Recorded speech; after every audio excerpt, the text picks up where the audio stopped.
நமஸ்காரம் நமஸ்காரம் மவ சிவ அசி அசி அசி அசி மவ சிவ. நம்ம நிறைய ப்ரோக்ராமில் பேசியிருக்கோம். குறிப்பாக பிரதோஷம் சம்பந்தமானது, அது மட்டும் இல்லாமல் மகா பிரதோஷம் சம்பந்தமானது நிறைய பேசியிருக்கோம். சிவராத்திரி பற்றியும் நிறையா பேசியிருக்கோம். இந்த மாசி மாதத்தில் வரக்கூடிய பிரதோஷம் எப்படி இருக்கும் என்பதை பற்றி ஒரு சிறப்பு பார்வை. 25/2/2025 செவ்வாய்க்கிழமை அன்று இந்த மாசி மாதத்தில் வரக்கூடிய பிரதோஷமானது மிகவும் சிறப்பானது.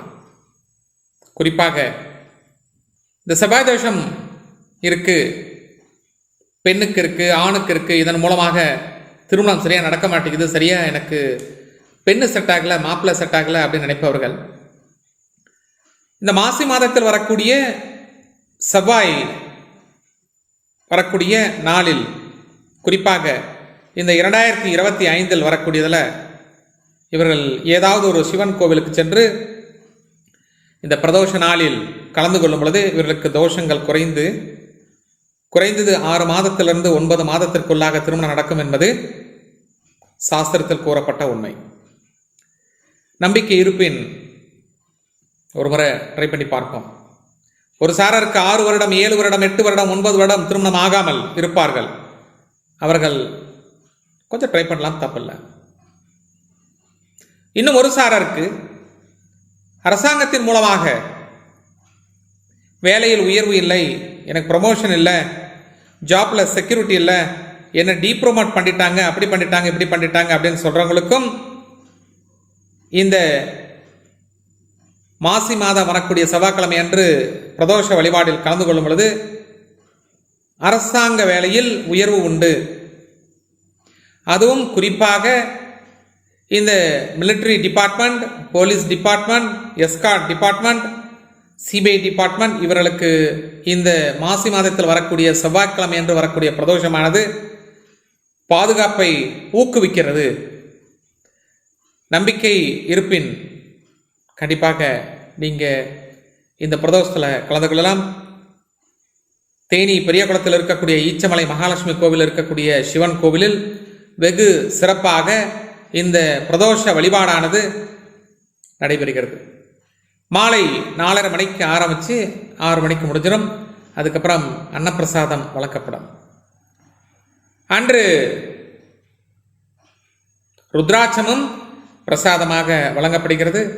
இதுக்கு முன்கூட்டியே நீங்கள்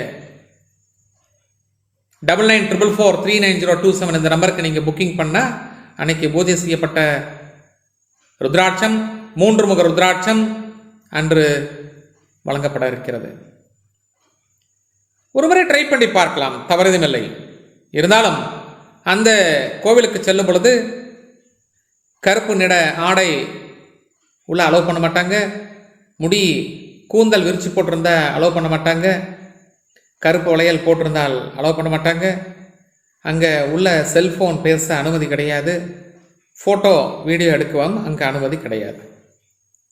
முடிஞ்ச வரைக்கும் அமைதி காத்து இந்த விழாவில் கலந்து கொண்டு இறைவன் அனுகிரகம் பெற்று செல்மாறு டாக்டர் AS மகாஸ்ராஜன் சார்பாகவும் ஈச்சமலை மகாலட்சுமி கோவில் சார்பாகவும் வேண்டி விரும்பி கேட்டுக்கொள்கிறேன். சிவாய நமோம், சிவாய நமக, சிவாய நமோம், நமச்சிவாய. சிவராத்திரி மாதந்தோறும் சிவராத்திரி வருகிறது.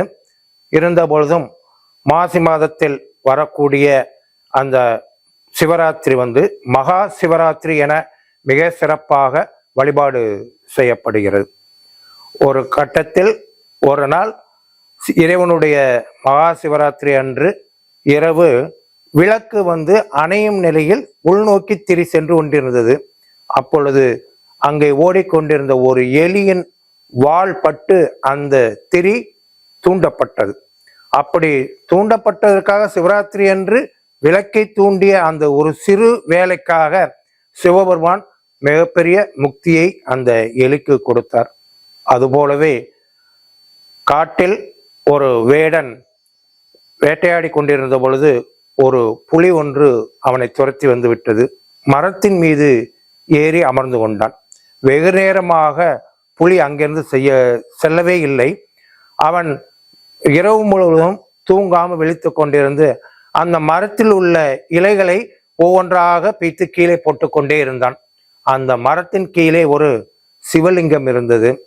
மாத சிவராத்திரியான அந்த மாசி மாதத்தில் வந்த மகா சிவராத்திரி அன்று அந்த வில்வேலைகளை அவன் மேலிருந்து தன்னை அறியாமல் தூங்காமல் இருக்க வேண்டும் என்பதற்காக புலிக்கு பயந்து கொண்டு அந்த இலைகளை கீழ் நோக்கி போட்டு கொண்டிருந்தான். கீழே சிவனுடைய லிங்கம் இருந்ததால் அந்த சிவனுக்கு அர்ச்சனை செய்ததாகவே கருதப்பட்டது. அதன் பின் புலி சென்ற பின் அவன் வெளியேறிவிட்டான். தெரிந்தோ தெரியாமலோ எப்படி இருந்தாலும் அந்த சிவனுக்கு ஒரு சிறு வில்வேலையை அர்ச்சனை செய்ததாலேயே சிவன் அவனுக்கு மிகப்பெரிய முக்தி மோட்சம் கிடைத்தது. இங்கே நமது ஈச்சமலை மகாலட்சுமி சித்தர்பீட கோவிலில் ஆரம்ப கட்டத்தில் பழனி அருகே உள்ள கணக்கம்பட்டி சுவாமி அவர்களை சந்தித்து ஆசீர்வாதம் வாங்குவதற்காக நமது பீடாதிபதி ஏஎஸ் டாக்டர் மகாஸ்ரீராஜன் அவர்கள் சென்றிருந்தாங்க.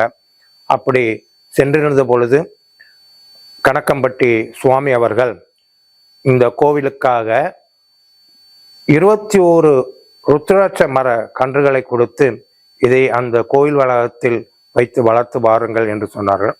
அப்படிப்பட்ட ருத்ராட்ச மரங்களை வந்து கோவில் ஆரம்பிக்கப்பட்ட நாளிலிருந்து அதை அகஸ்தியர் சன்னதியில் சுற்றிலுமாக வைத்து இருந்தார்கள். அதை வைத்து பராமரித்து வந்த பொழுது மிக சிறப்பாக பெரிய மரமாகி இன்று 3 முக ருத்ராட்ச காய்களாக காய்த்து கொடுக்கிறது. அந்த கணக்கம்பட்டி சுவாமி அவர்களின் குருவின் அருளாலும் பீடாதிபதி ஏஎஸ் டாக்டர் மகாஸ்ரீராஜன் அவர் முயற்சியாலும் அந்த சித்தர்களின் அருளினாலும் மிக அருமையாக 3 முக ருத்ராட்சம் விளைந்துள்ளது. அப்படி இயற்கையாக வளர்க்கப்பட்ட அந்த ருத்ராட்ச காய்களிலிருந்து வருகின்ற 26/2/2025 மகா சிவராத்திரி அன்று அந்த ருத்ரனுக்கும் இங்கே உள்ள சிவபெருமான் ஆதிசேஷ லிங்கேஸ்வரர் பாம்பு படுக்கையின் மீது அனந்த சயனத்தில் இருந்த பெருமாள் போலவே இங்கேயும் ஆதிசேஷ லிங்கேஸ்வரர் இருக்கிறார். அந்த ஆதிசேஷ லிங்கேஸ்வரருக்கு அந்த 3 முக ருத்ராட்ச காய்களினால் சிறப்பு அபிஷேகம் செய்து அந்த 3 முக ருத்ராட்சம் பக்தர்களுக்கு பிரசாதமாக சிறப்பாக வழங்கப்படுகிறது. நம்பிக்கை இருப்போர் இந்த பிரதோஷ வழிபாடு மற்றும் மகா சிவராத்திரியில் கலந்து கொண்டு அந்த ஈசனின் அருளை பெற வேண்டும் என மகாலட்சுமி சித்தர்பீட கோவில் பீடாதிபதி டாக்டர் ஏஎஸ் மகாஸ்ரீராஜன் அவர்கள் சார்பாக அன்போடு கேட்டுக்கொள்கிறேன். ஸோ இந்த நிகழ்ச்சியை நீங்கள் தொடர்ச்சியாக பாருங்கள். நிறைய கருத்துக்கள் நாங்கள் கொடுத்துட்டு இருக்கோம். டைரெக்டாக வந்து அப்பாயின்மெண்ட்ஸ் வேணும்னு நினைக்கிறவங்க கண்டிப்பாக எங்களை நேரடியாக கான்டாக்ட் பண்ணலாம். 9944439027 நீங்கள் இந்த நம்பருக்கு கான்டாக்ட் பண்ணிக்கலாம். ஒரு சிலர் நேரில் வர முடியலன்னு நினைக்கிறவங்க நீங்கள் ஆன்லைனில் கன்சல்டேஷன் எடுத்துக்கலாம்.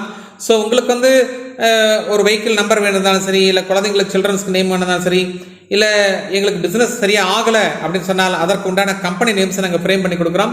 அதற்கு உண்டான லோகோ ஃப்ரேம் பண்ணி கொடுக்குறோம். இன்னும் ஒரு சாரருக்கு வந்து என்னென்னு கேட்டிங்கன்னா, வாஸ்து பிரகாரம் எங்களுக்கு வந்து பிளான் வேணும், வீடு வாஸ்து பிரகாரம் பிளான் வேணும், ரொம்ப நல்ல யோகமுள்ள வீடாக எங்களுக்கு அமையணும் அப்படின்னு நினைக்கிறவங்க கண்டிப்பாக எங்களை கான்டாக்ட் பண்ணுங்கள். நாங்கள் உங்களுக்கு அதுக்கு தகுந்த மாதிரி வாஸ்து பிளான் போட்டு கொடுக்குறோம். மீண்டும் அடுத்த எபிசோடில் சந்திக்கலாம். உங்களிடமிருந்து விடைபெறுவது உங்கள் இன்ஜினியர் ஏஎஸ் மகாஸ்ராஜன் மாவ சிவ.